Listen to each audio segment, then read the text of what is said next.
Assalamualaikum. Ya. Alhamdulillah. Sini.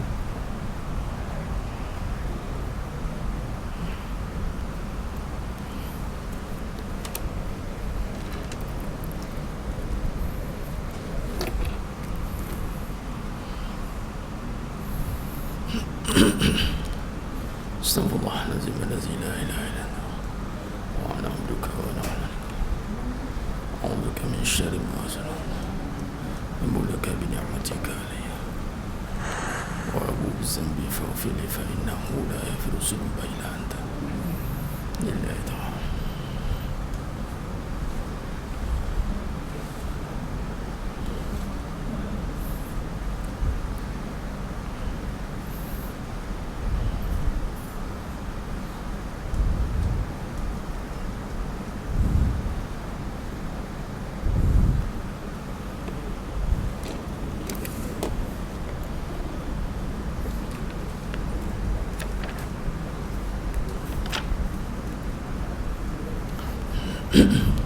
Assalamualaikum warahmatullahi wabarakatuh. Bismillahirrahmanirrahim. Innal hamdalillah nahmaduhu wa nasta'inuhu wa nastaghfiruh wa na'udzu billahi min shururi anfusina wa min sayyiati a'malina. May yahdihillahu fala mudilla lahu wa may yudlil fala hadiya lahu. Asyhadu an la ilaha illallah wahdahu la syarika lahu wa ashhadu anna Muhammadan abduhu wa rasuluh. Allahumma salli ala Muhammad wa ala ali Muhammad. Rabbi yassir wa la tu'assir, Rabbi tammim bil khair. Rabbi shrah li sadri wa yassir li amri wahlul 'uqdatam min lisani yafqahu qawli. Allahumma iftah alaina hikmataka wa anshur alaina min khazaini rahmatika ya arhamar rahimin. Wallahu allazi la ilaha illa huwa alimul ghaibi wa syahada wa rahmanur rahim. Wallahu allazi la ilaha illa hu al-malikul quddusus salamul mu'minul muhaiminul azizul jabbarul mutakabbir. Subhanallahi amma yushrikun. Wallahu al-khaliqul bari'ul musawwiru lahul asmaul husna. Yusabbihu lahu ma fis samawati wal ardh wa huwal azizul hakim. Wala hawla wala quwwata illa billahil aliyil azim wala manja minallah illa ilaihi amma ba'd. Ayyuhal mu'minun ittaqullah usikum wa iyaya bitaqwallah faqad fazal muttaqun. Sidang jemaah yang dimuliakan Allah Subhanahu wa taala, mudah-mudahan kita semua tergolong dalam golongan hamba-hambanya yang benar-benar bersyukur. Amin ya rabbal alamin. Dalam kita melihat sifat seorang hamba ni, termasuklah dengan sifat yang bersyukur itu adalah sifat seorang hamba. Lawan kepada syukur itu kufur, ya? Lawan kepada syukur itu kufur. Sifat syukur ini adalah sifat yang mesti kita bina, kerana ianya bukan datang dari diri kita. Dia tidak ada pada diri kita. Syukur itu tidak ada pada diri kita. Kerana apa? Kerana asal syukur itu datang daripada pemilik kepada sifat itu, ya syakur, yang maha mensyukuri. Nah, baik, sebab itu Allah kata qalilan ma tashkurun, sedikit sangat yang berjaya membawa sifat syukur, sikit. Arti kata lain, sikit sangat yang berjaya menjadi hamba Allah. Kalau benar kita menjadi hamba Allah, sudah pasti kita mampu menyerap sifat syukur itu, menzahirkannya dengan tunduk dan patuh kepada pencipta. Ya ayuhan nasu ubudu rabbakumul ladzi khalaqakum wal ladzina min qablikum la'allakum tattaqun. Hai manusia, Al-Baqarah ayat 1. Sembahlah aku yang telah menjadikan kamu. Nah, yang telah menjadikan kamu. Jadi, kalau kita lihat sifat syukur itu sangat penting. Sebab apa? Sebab dinyatakan dalam Al-Quran. Dinyatakan dalam Al-Quran dengan jelas, golongan yang berjaya menjadi hamba yang bersyukur itu qalil. Qalil itu apa? Sedikit. Lawan sedikit apa? Kasir. Apa itu? Banyak. Kalau nisbah sikit itu berapa? 10%, 10 dan ke bawah. Kalau 100, 10% daripada 100, 10 orang. Bayangkan. Kenapa begitu susah nak jadi hamba yang bersyukur? Kerana kena mengenal Allah. Yang barang dilihat depan mata pun tak kenal-kenal lagi. Saya tak kenal lah perangai isteri saya. Ada depan mata tu. Suami isteri pula saya tak kenal, tak faham lah suami saya ni. Yang ada depan mata pun tak faham. Anak depan mata, kita yang isteri yang melahirkan, kita yang membesarkan pun kadang-kadang tak faham perangai. Ini kan pula yang gaib. Ghaibul ghaib. Sebab tu jangan kita merasakan, menyangkakan aku kenal Allah dah. Kalau kenal Allah sudah pasti. Antara perkara yang mesti zahir pada orang yang mengenal, sudah pasti dia bersyukur.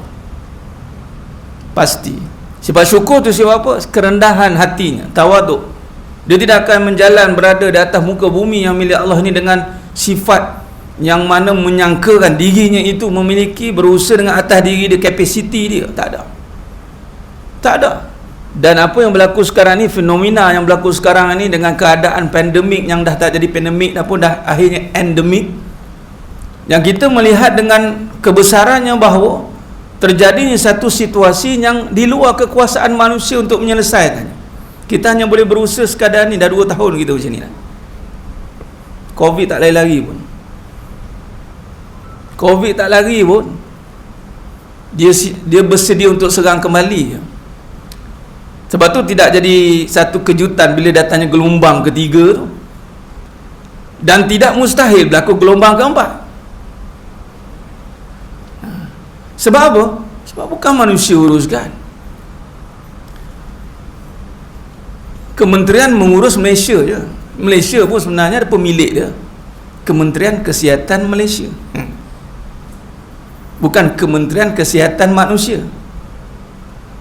Lain. Kementerian Kesihatan Manusia Allah yang jaga. Kementerian Kesihatan Malaysia mengurus pentadbiran manusia. Dia pakai ni ni tak maaf tak pakai. Kalau panggil saya jawab lah, lemah je. Saya silap saya pingsan dulu sini. Dia bercakap tak boleh. Saya sat apa? Nampak? Ni mengurus lah ni. Kena pakai. Jadi tak jadi tak tahu. Bukan nampak pun Covid. Tapi mencegah. Jarak ni. Ni urusan. Tapi bukan penyelesaian. Saya selalu ingatkan. Vaksin. Urusan. Ustaz, apa kau nak ambil vaksin? Administration. Ambil je lah. Apa masalah?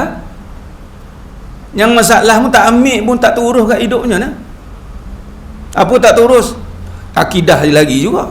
Takut ke benda juga. Ni ustaz yang ambil ni, orang ni serah kepada Dajjal. Tak pasal-pasal saya serah kepada Dajjal. Suruh kupas pasal tauhid pun tahu.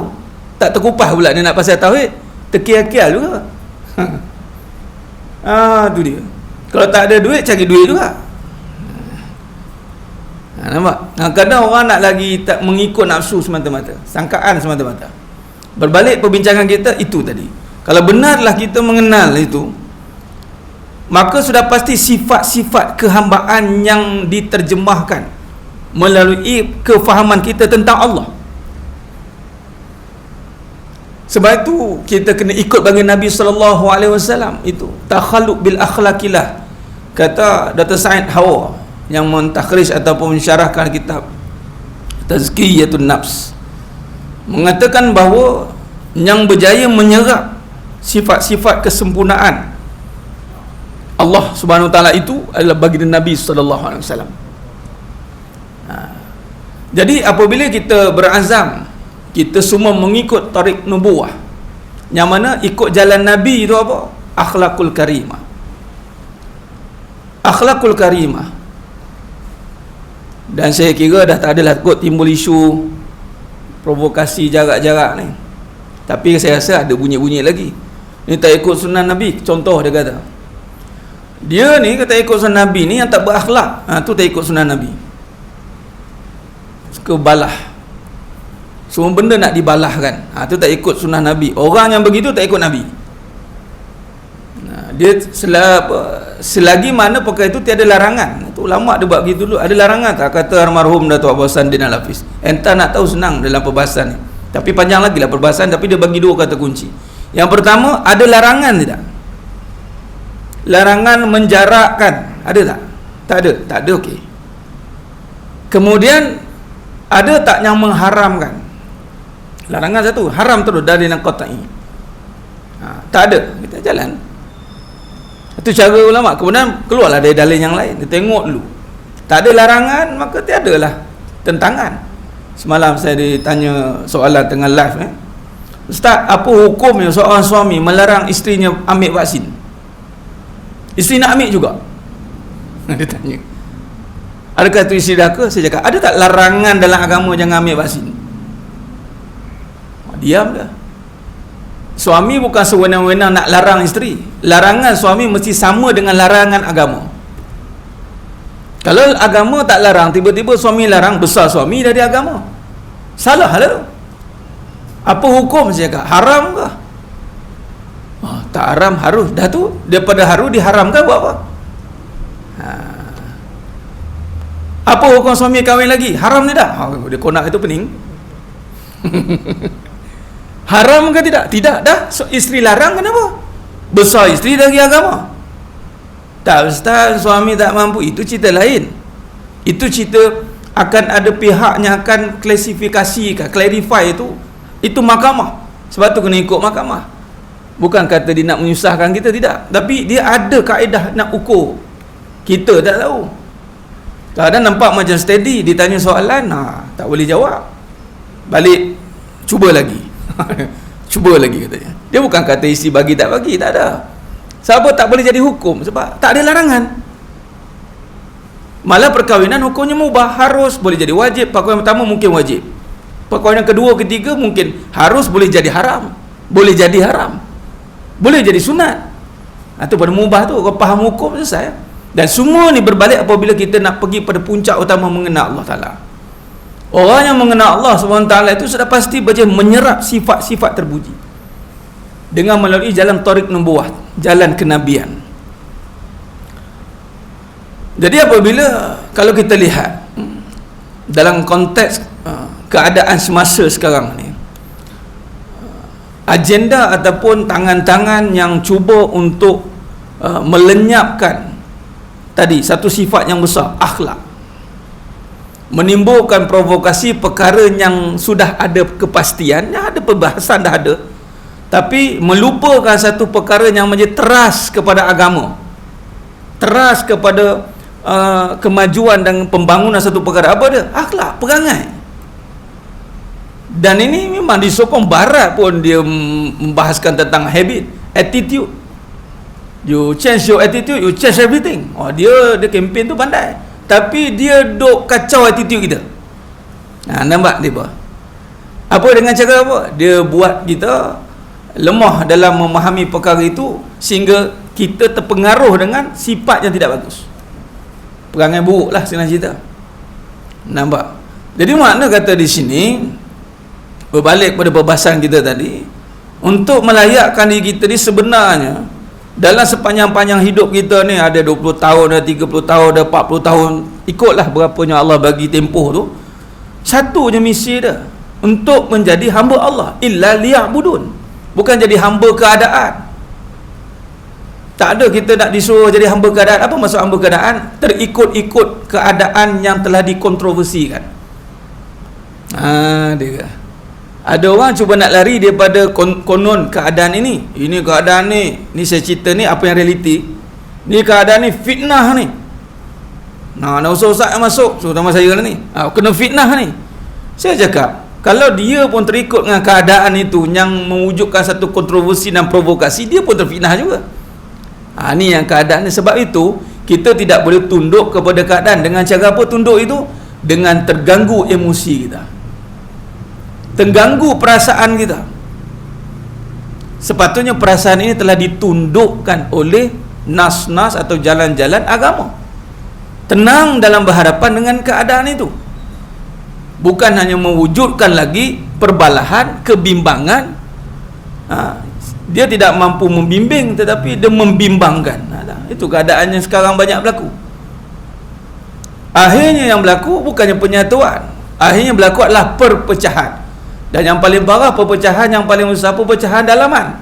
Apa dia? Suami isteri yang jumpa hari-hari tu. Banyak saya dapat laporan dengan keadaan yang Allah uji, contoh duit, perpecahan. Dalam dulu ada, sekarang tak ada. Dia tak boleh nak handle keadaan itu dengan menjadi hamba Allah. Menjadi hamba Allah ini adalah dengan tunduk kepada aturan Allah, lalu berusaha dengan kuasa Allah agar kita tidak terkesan dengan keadaan itu. Contoh, katalah sekarang ni vaksinasi, saya ambil itulah. Kita kena tunduk dengan Allah, bukan tunduk dengan isu itu. Tunduk, ya Allah, dengan kekuasaanmu jangan adakan mudarat pada vaksin ini pada diri aku. Habis. Akidahlah menyelamatkan kita balik. Ataupun ada orang tak nak ambil, benda ni memudaratkan saya. Itu dah salah juga. Sebab dia tunduk dengan keadaan itu. Ada seorang ni, dia basis, ya, orang nampak macam intelek lah. Tapi dalam intelek itu, kalau kita bagi hujah akidah, patah. Saya ni Ustaz, memang jenis tak masuk ubat-ubat ni Ustaz. Memang saya kalau boleh, kita nak yang pure, natural. Oh, natural. Pakai apa? Homeopati. Oh, hebat. Baguslah. Lepas tu, tuan sekarang ni nak berpegang pada apa ni? Yalah, kita tak boleh tunduk dengan benda-benda macam ni sebab dia mengganggu kita punya sistem dan kita seakan-akan menyerahkan diri pada mudarat. Saya cakap, bila tuan dah berpihak pada satu perkara, tuan lebih mudarat ni. Apa dia? Mudarat akidah. Dia menolak satu benda tapi dia ada pegangan dia. Yang dia tanamkan bahawa dengan ni tak ada mudarat. Nampak? Halus liciknya fitnah kehidupan itu tuan. Sebab tu kena perhalusi. Kalau boleh rujuk khutbah Nabi yang terakhir, khutbah wida. Syaitan ni dia tak akan ganggu benda-benda besar dah. Dia dah lemah, dia dah putus asa. Dia akan ganggu perkara-perkara kecil. Yang kecil tu akan diperbesarkan, sedangkan ianya bukan isu besar. Tapi dibesar-besarkan sehinggalah berlakunya perbalahan yang besar. Dia mula dengan isu kecil. Nak mempertahankan satu pendapat, kononnya menyelamatkan pendapat itu dengan keadaan itu, walhal hakikatnya dia telah terfitnah dengan pendapat dia sendiri. Sebab tu kita tidak boleh berpihak kepada keadaan. Kita bukan tunduk pada keadaan, kita tunduk kepada apa yang Allah telah takdir dan tentukan. Ada orang yang Allah tentukan biqadarillah. Allah tentukan dia kena, dia takdir. Kena vaksin, contoh vaksin lah. Bukan kata nak, tak boleh benda ni, dia cari hujah untuk mematahkan takdir itu. Nampak macam usaha untuk keluarkan, tapi bila berlakunya perbalahan, maka dia telah terfitnah dengan keadaan itu. Konsepnya apa? Kita nak mengatasi keadaan itu dengan kekuasaan Allah. Ini namanya hamba Allah. Contoh kalau isu duit, saya nampak isu duit lebih besar. Dan ada spesifik hadis yang mengatakan duit itu fitnah. Apa duit? Harta. Inna likulli ummatin fitnah wa fitnah ummati al-mal. Ni kata Nabi. Rahus Imam Ahmad. Sahih. Setiap umat ada fitnah dan fitnah umatku khususan spesifik harta. Berapa ramai kita terkesan dengan keadaan harta. Susah meninggalkan Allah. Senang lagi tinggal jauh. Dia ingat susah dia selesai dengan, orang kata apa, dengan diri dia. Tuan-tuan kalau rujuk doa selamat, ni alhamdulillah bawa ni. Doa selamat. Dok baca Yasin tu, Allahumma bihaqil Yasin wal Quranil Hakim. Dalam doa ni, kalau perhati baik-baik, saya baca terjemahan dia. Maha suci Tuhan yang menguasai setiap sesuatu. Maha suci Tuhan yang menguasai setiap sesuatu dan kepadanya lah kembali semuanya. Maha suci Tuhan yang dapat menghapuskan segala duka cita. Maha suci Tuhan yang dapat menghilangkan kesusahan dan Maha suci Tuhan yang dapat menyelesaikan beban hutang. Mana ingat hutang selesai dengan diri kita. Ramai orang silap. Ramai orang ingat hutang selesai dengan duit. Berapa ramai orang jadi duit berhutang lagi banyak. Ni terfitnah lah. Itu saya kata, kadang-kadang kita nak lari pada satu kontroversi, provokasi yang baru jadi. Sebenarnya kita dah dikontroversikan dengan keadaan yang daripada dulu lagi. Kita kalah habis-habisan. Dengan apa? Harta. Perang Uhud, sejarah telah membuktikan bagaimana sehingga berlakunya syuhada 70 syuhada perang Uhud. Disebabkan oleh Nabi kata jangan turun, tunggu sampai selesai. Tapi nampak macam okey, tengok harta rampasan banyak kat bawah tu, turun, musuh datang tuan-tuan, counter attack belakang. Ni lebih parah, isu fitnah harta ni lebih parah, sehingga hilang credibility. Sebab tu mula-mula sekali bila Islam berkembang tu, nak mula Nabi nak menyebarkan agama, sahabat-sahabat nak menyebarkan agama, antara perkara yang ditawarkan adalah harta kepada baginda Nabi SAW. Nak pangkat, nak harta. Nampak? Rupa-rupanya Nabi SAW berdakwah bukan sebab nak kedudukan dan pangkat dan harta. Nah, jadi sedang jemaah yang muka Allah Ta'ala. Nampak? Ini doa ni ada dalam ni, doa selamat. Dan doa untuk selesai utak itu juga Nabi ajar dalam surat tu, Allahumma inna na'udzuka minal hammi wal hazan, wa na'udzuka minal ajzi wal kasal, wa na'udzuka minal jubni wal bukhl, wa na'udzuka min ghalabatid dani wa qahrir rijal. Orang yang mencengkam, lelaki yang mencengkam. Bila nak bayar? Bila nak bayar? Tuan-tuan, cengkaman tu boleh dihilangkan dengan Allah SWT hilangkan cengkaman. Doa. Tapi berapa ramai yakin dengan doa? Dia tak doa dengan yakin, bukan yakin dengan, dia tak doa dengan yakin. Dia lebih yakin dengan duit dia, usaha dia. Ini yang berlaku. Ini yang berlaku tuan-tuan akhir zaman. Cuma apa yang kita nak bincangkan kesimpulan ni, tak nak zuhur lah. Kesimpulan yang pertama, berusahalah kita sama-sama untuk dengan masa yang berbaki yang ada, wallahualam tak tahu bila, berusahalah untuk kembali benar-benar menyerap segala sifat kebesaran dan kekuasaan Allah Ta'ala itu untuk diterjemahkan pada kita ni. Jangan sekali kita tunduk kepada keadaan ni seringkali membuat kita hilang panduan tuan-tuan. Hilang, kadang-kadang kita pening nak buat apa. Sekarang ni caranya berbalik kepada segala sifat kekuasaan Allah Ta'ala. Contoh, keadaan susah, kalau kita tunduk pada susah, maka kita akan lebih parah. Sebab tu Nabi ajar doa kufur, minta jauh pada kekufuran disebabkan oleh kefakiran. Apa yang kena buat? Zahirkan sifat sabar. Nampak tidak? Zahirkan sifat sabar ni pula, bukannya sebut.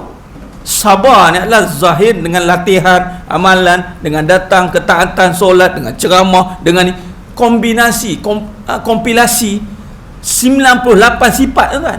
Bayangkan, bukan kata dah puas aku sabar, takkan nak sabar je ustaz. Mana ni dia tak faham sabar. Sabar ni satu latihan, macam jadi komando tuan. Masuk hutan slice pinggang macam tu. Ni nak datang masjid ni, dia komando lah ni sebenarnya. Komando Islam untuk tahan, kental. Rujuk surah Taubah ayat 18. Siapa yang betul niat datang masjid tuan, keluar jadi memang komando. Lam yakhsha illallah. Orang yang betul niat datang masjid ni keluar tuan-tuan kebal. Dia tak takut apa pun. Siapa buat? Allah SWT buat. Lam yakhsha illallah. Inama ya'muru masajidallahi man amana billah wal yaumil akhir, ila akhir ayat. Yang mana dalam ayat itu, siapa yang datang masjid niat betul-betul imarah rumah Allah, antara sifat yang akan dapat bagi orang yang datang masjid tuan-tuan, lam yakhsha illallah. Sebab tu dulu kebangkitan Islam itu apa penuhnya rumah Allah, yang keluar semua kental-kental tuan-tuan. Ini yang kita kena bangkitkan balik. InsyaAllah mudah-mudahan dengan musibah yang melanda ini, berubahlah kita untuk lebih kenal Allah. Jangan duk kaji-kaji sangat teori-teori mengarut tuan-tuan. Tak maaf cakap, duk pelik tengok, tak nampak Allah. Duk nampak Dajjal, Ma'rifatul Dajjal. Orang semua Ma'rifatullah. Dia ma'rifat tu benda-benda yang lebih. Nak Allah kata kullu fan, semua binasa. Nak kaji tentang apa, contoh sihir ke apa ke, Allah la yadurru ma'asmi syai'un fil ardi wala fis sama. Kita tak nak kaji mendalam tentang kekuasaan Allah, kesan dan impaknya pada kita. Kita banyak kaji tentang ini kan, kalau dia kena kontroversi ni kena apa jadi, ini kalau dia buat serangan ni apa jadi. Dia tak nampak bagaimana kuasa Allah boleh buat apa-apa, kun fayakun. Tapi kita tak kaji. Ni kita kena kaji tuan. Mudah-mudahan itu saja perkongsian kita pada tengah hari yang penuh barakah ni. Sikit sebanyak Allah bantu kita untuk bangkit semangat kita, terutama kita yang pemimpin lelaki rijal ni adalah pemimpin front line. Inilah lelaki ni front liner untuk agama, lelaki ya. Kalau lelaki tumbang, jangan harapkan perempuan untuk bangkit. Tak adanya kebangkitan, tak ada kebangkitan perempuan. Kebangkitan tu bermula dengan lelaki rijal, qawwamuna 'alan nisa. Itu saja. Khair, itu saja. Mohon ampun maaf daripada saya atas segala kesilapan, terkasar kata, tukuran bicara. Hanya Allah Ta'ala sajalah yang mampu menyempurnakan perbahasan kita pada tengah hari yang penuh barakah. InsyaAllah, mudah-mudahan Allah pilih kita untuk terus istiqamah dalam ketaatan dan dimasukkan dalam syurganya tanpa hisab. Amin ya rabbal alamin. Khair, aqulu qali hadza wa astaghfirullah azim li wa lakum wa bila taufiq wal hidayah. Assalamualaikum warahmatullahi wabarakatuh. Tangguh dengan tasbih kafarah suratul As. Subhanakallahumma wa bihamdika.